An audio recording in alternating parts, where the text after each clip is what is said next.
Hey team, I was at my desk literally all day today.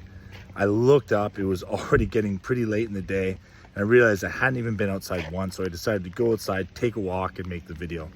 And you can see it's beautiful weather here in Vancouver. We call this January in Western Canada. It's cold, rainy. We haven't had much of a summer yet.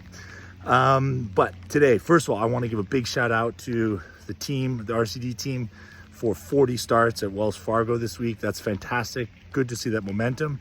And I also want to shout out Patrick Ugarte, because we got some great feedback from one of our colleagues who flipped Patrick a lead. He's been giving great service to the client, as well as really keeping his colleague who gave him the lead up to date, what's going on and what the progress is. And so I want to draw attention to how important that is. First of all, we're obviously in a tough situation, so we need to be thinking in minutes and in hours, not in days.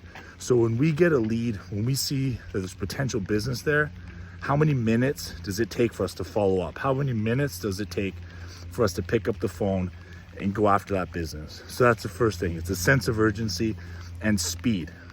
The second one is that internal communication, and to be fair, communication with clients. And one thing that served me well in my career is when I give a client a call and I'm giving them an update, three things. What have I done? What was the result? And what's the next step? It's the same thing when you get a lead from another line of business. Pick up the phone, send them a text. What did you do?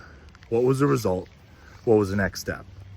I called the client, we discussed the job, I presented to talent, and in 48 hours, I'm gonna follow up to get feedback, okay? Very simple.